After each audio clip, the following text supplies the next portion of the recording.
Bismillahirrahmanirrahim. Assalamualaikum warahmatullahi wabarakatuh. Alhamdulillahilladzi ba'asa sayyidana Muhammadan sallallahu alaihi wasallam rahmatan lil alamin. Wassalatu wassalamu ala sayyidina Muhammadin sayyidis sabiqin walahikin wa ala alihi wa sahbihi nujumil muhtadin wa rujumil mu'tadin amma ba'du. Sahabat-sahabat IPPNU dimanapun Anda berada, apa kabar semuanya, sehat? Mudah-mudahan Allah Subhanahu wa Ta'ala senantiasa memberikan kesehatan lahir dan batin kepada kita semua. Amin ya Rabbal Alamin. Bulan suci Ramadan adalah bulan yang paling istimewa.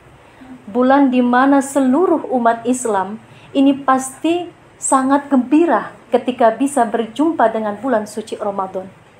Karena bulan suci Ramadan adalah bulan yang mana Allah menjanjikan berlipat-lipat ganda pahala bagi hamba-hambanya yang mau beribadah kepadanya. Allah Subhanahu wa Ta'ala pun menjanjikan ampunan tanpa batas bagi hambanya yang mau bertaubat kepadanya. Allah Subhanahu wa Ta'ala pun mau memberikan rahmat dan karunia-Nya yang banyak kepada hambanya yang mau taat kepadanya. Allah berfirman dalam surat Al-Baqarah ayat 183, Bismillahirrahmanirrahim, Ya ayyuhalladzina amanu kutiba alaikumusiyam kama kutiba alal ladzina min qablikum la'allakum tattaqun.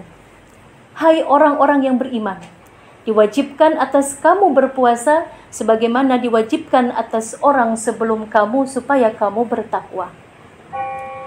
Seluruh umat Islam, baik itu laki-laki maupun perempuan yang sudah balik, ini memang diwajibkan oleh Allah untuk berpuasa ketika berada di bulan suci Ramadan. Tapi ternyata memang tidak semua orang bisa melaksanakan ibadah puasa selama 1 bulan full. Contohnya adalah para wanita. Wanita yang sudah balik, wanita yang mengalami masa-masa haid, menstruasi. Wanita-wanita yang seperti itu ketika di bulan suci Ramadan tidak boleh yang namanya melaksanakan amalan ibadah. Karena agama melarang wanita yang sedang haid untuk melakukan amalan ibadah seperti sholat, berpuasa, membaca kitab suci Al-Quran, memegang Al-Quran. Ini tidak boleh. Nah, lalu pertanyaannya, apakah seorang wanita yang sedang haid tersebut terus ketika berada di bulan suci Ramadan mereka tidak boleh beribadah? Jawabannya adalah tentu masih boleh. Berikut adalah beberapa amalan-amalan ibadah yang bisa dilakukan oleh para wanita yang sedang haid, khususnya berada di bulan suci Ramadan. Yang pertama adalah perbanyak membaca istighfar. Kita tahu bahwa bulan suci Ramadan adalah bulan penuh ampunannya Allah. Allah senantiasa mau mengampuni segala khilaf salah kita ketika kita berada di bulan suci Ramadan. Ketika kita kepengen tobat kepada Allah, kita pasti diampuni dosa-dosanya. Mau kita ahli ibadah, mau kita ahli maksiat, ketika kita bertobat kepada Allah, Allah janjikan ampunan tanpa batas kepada hamba-hambanya yang mau bertobat ketika di bulan suci Ramadan. Kita sebagai wanita, khususnya wanita yang tadi saya katakan sedang haid, itu harus banyak-banyak membaca istighfar kepada Allah. Karena kita tidak berpuasa, kita tidak sholat, maka kita harus banyak-banyak minta ampun sama Allah. Para ulama sepakat bahwa wanita yang sedang haid ini boleh memperbanyak membaca istighfar kepada Allah. Karena bacaan istighfar itu tidak harus seseorang dalam posisi suci dari hadas kecil maupun hadas besar. Bahkan kita sebagai perempuan justru dikhususkan oleh Rasul banyak minta ampun kepada Allah Subhanahu wa Ta'ala. Seperti hadis Rasulullah SAW, kata Rasul, wahai wanita, perbanyaklah kalian bersedekah dan perbanyaklah kalian meminta ampun kepada Allah. Karena sesungguhnya aku melihat kaum wanitalah yang paling banyak menjadi penghuni di api neraka. Hadis riwayat Muslim. Untuk itu sahabat-sahabat semuanya yang di rumah, khususnya nih untuk yang para perempuan, ini harus banyak-banyak minta ampun kepada Allah. Karena kita pasti pernah melakukan salah dan khilaf. Baik itu yang sengaja, apalagi yang tidak disengaja. Baik itu yang kecil-kecil, apalagi yang besar. Kesalahan yang paling sering dilakukan oleh pribadi kita ini pasti melalui atau berasal dari anggota tubuh kita. Dari lisan ini ya. Lisan nih perempuan kadang-kadang suka ngomongin orang, betul apa betul? Ya. Nggak gibah ustazah, cuman ngomongin kenyataan, padahal sama aja ya. Itu sama aja gibah syar'i lah bahasanya. Lalu ini mata kita juga suka melihat hal-hal yang tidak sesuai atau tidak disukai oleh Allah. Telinga kita mendengarkan hal-hal yang tidak disukai oleh Allah. Tangan, kaki kita pun sama.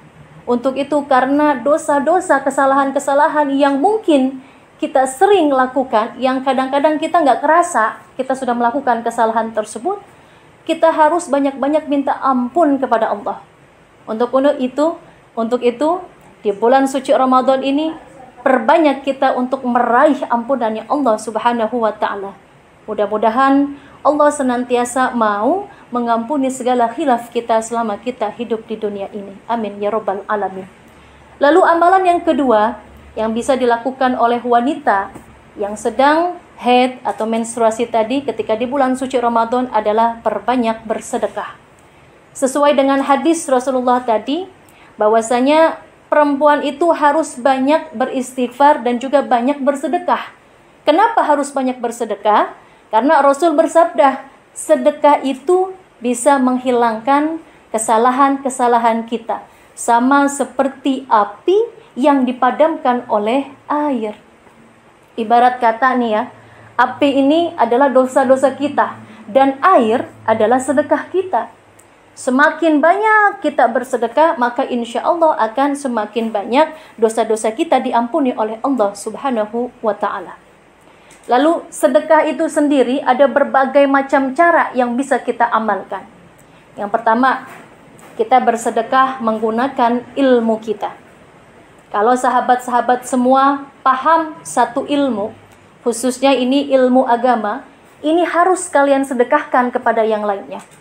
Rasul bersabda, "Balighu ani walau ayah." Sampaikanlah dariku walau hanya dengan satu ayat. Jadi ternyata tugasnya untuk menyampaikan ilmu yang berasal dari Al-Quran dan hadis, itu bukan hanya tugasnya seorang mubaligh saja.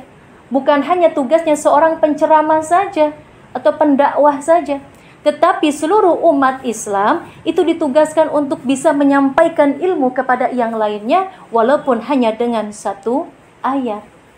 Contoh misalkan sahabat semua paham satu ilmu nih ya, satu ayat. Ini bisa disampaikan ke temannya, ke sahabatnya, apalagi kalau misalkan dia kurang paham. Misalkan masalah puasa. Ya. Sahabat semua tahu nih ayatnya tentang puasa tadi, surat Al-Baqarah ayat 183, diwajibkan untuk berpuasa. Terus kita punya teman, mungkin temannya ini mohon maaf, dia puasanya masih suka bolong-bolong. Nah, bisa nih kalian kasih tahu tentang ayatnya sekian, kalian kasih tahu bahwa perintah ibadah puasa khususnya di bulan suci Ramadan itu wajib. Dengan seperti itu kalian sudah melakukan ibadah sedekah menggunakan ilmunya. Dan insya Allah, Allah pun akan memberikan pahala yang berlipat ganda kepada hamba-hambanya yang mau bersedekah menggunakan ilmu tersebut. Lalu yang kedua, sedekah menggunakan anggota tubuh kita. Anggota tubuh apa nih? Kok bisa kita sedekah dengan anggota tubuh kita? Untuk wanita yang sedang haid, khususnya di bulan suci Ramadan, ini bisa menggunakan tangannya ya untuk bersedekah.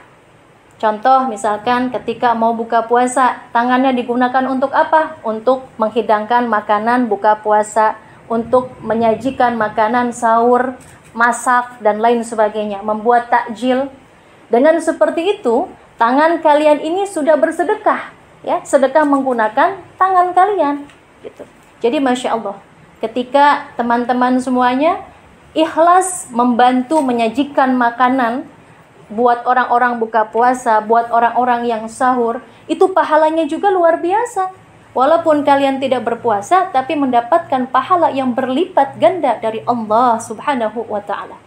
Lalu yang terakhir, sedekah menggunakan harta kita. Kalau ini memang sedekah yang paling sering dilakukan oleh umat Islam. Ketika kita punya rezeki, kita diharuskan untuk bersedekah kepada orang-orang yang kurang mampu, yang membutuhkan. Tapi mohon maaf, kadang-kadang banyak kekhilafan di antara kita dalam bersedekah menggunakan harta. Banyak orang-orang yang berbondong-bondong bersedekah kepada orang-orang yang jauh, entah itu di pulau mana ya, di desa mana, di kota mana.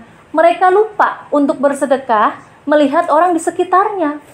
Ternyata di tetangganya ini banyak nih orang yang buat buka puasa aja kesusahan, buat makan takjil aja susah. Nah, ini yang harus selalu dipikirkan oleh kita semuanya. Bukan tidak boleh bersedekah ke tempat yang jauh, bukan. Tapi kita harus pikirkan dulu sedekahnya kepada lingkungan sekitar kita.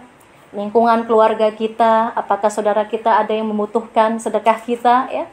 Tetangga-tetangga kiri kanan kita. Setelah itu, kiranya semuanya sudah oke, barulah kita boleh bersedekah ke tempat yang jauh. Entah itu antar kota, antar desa, antar pulau juga silakan. Masya Allah. Allah Subhanahu wa ta'ala pun tidak memberikan target minimal atau maksimal seseorang bersedekah. Ya, yang penting ikhlas karena Allah Subhanahu wa ta'ala. Jadi jangan sampai kita bersedekah karena ada paksaan dalam hati kita, sesuai dengan kemampuan kita masing-masing. Karena mohon maaf, sedekahnya orang itu tidak bisa disamaratakan. Panjenengan semuanya, sahabat-sahabat semua bersedekah sekian, itu tidak bisa disamakan dengan teman-teman kalian, gitu ya. Harus sesuai dengan kemampuannya masing-masing.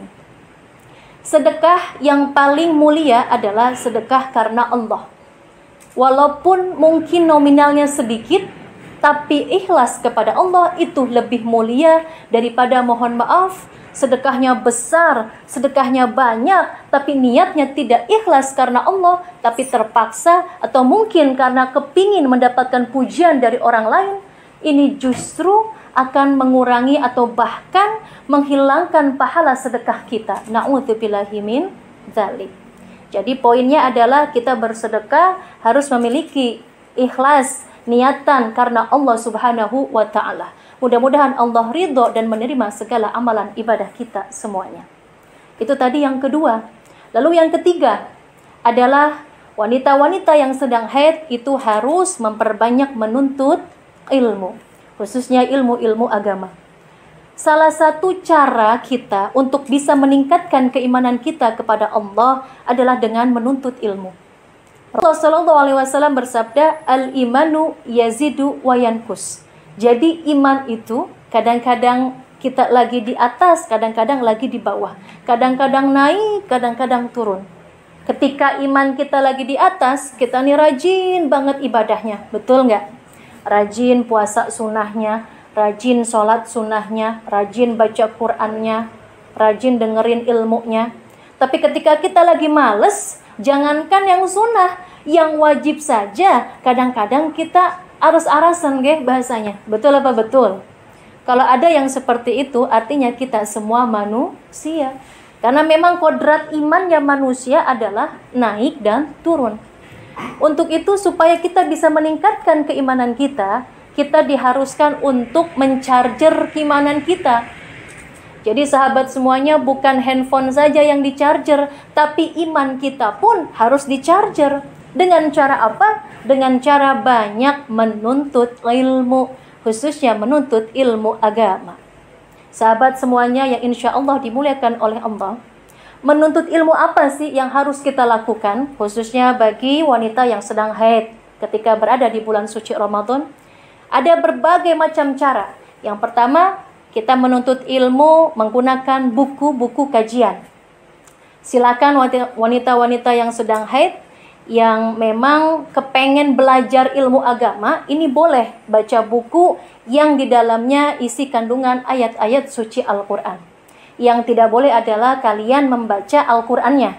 Tapi kalau kalian membaca buku yang di dalamnya terkandung ayat suci Al-Quran, itu diperbolehkan.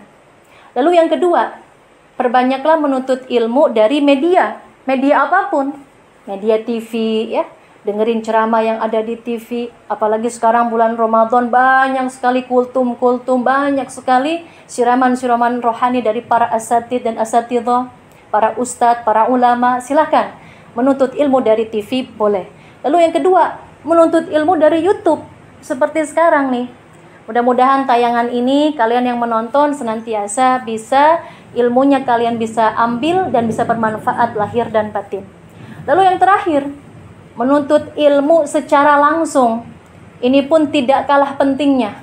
Kalau bisa, sempatkan waktu kalian untuk hadir duduk di majelis-majelis manapun Anda berada, ya. Minimal saya katakan sebulan 2 kali. Karena kalau misalkan kita sebulan 2 kali nggak kasih kesempatan diri kita ini untuk hadir duduk di majelis ilmu, itu akan rugi bagi diri kita. Khususnya tentang keimanan tadi. Maka itu sempatkanlah sahabat-sahabat semuanya untuk mau menuntut ilmu. Dan Masya Allah, dengan kita menuntut ilmu banyak sekali fadilahnya. Banyak sekali manfaat dan keistimewaannya. Yang pertama tadi, bisa meningkatkan iman dan takwa kita. Yang kedua, bisa menambah wawasan tentang keilmuan kita, khususnya masalah agama. Yang ketiga, kita menuntut ilmu, kita dikasih hadiah sama Allah. Apa hadiahnya? Pahala. Pahala supaya kita bisa dimudahkan untuk menuju surganya Allah. Sesuai dengan hadis Rasulullah SAW bersabda, barang siapa yang mau mencari jalan menuntut ilmu kepada Allah, maka Allah akan mudahkan jalan orang tersebut untuk bisa meraih surganya Allah Subhanahu wa Ta'ala. Hadis riwayat Muslim nomor 2699. Jadi Masya Allah teman-teman, jangan lupa untuk selalu menuntut ilmu, khususnya menuntut ilmu agama. Yang terakhir, amalan ibadah yang bisa dilakukan oleh wanita yang sedang haid atau mens ya, sedang datang bulan, ketika di bulan suci Ramadan adalah memperbanyak membaca sholawat kepada baginda Rasulullah Sallallahu Alaihi Wasallam. Innallaha wa malaikatahu yusholluna 'alan nabi ya ayyuhalladzina amanu shollu 'alaihi wasallimu taslima. Sesungguhnya Allah dan para malaikatnya itu berselawat kepada Nabi.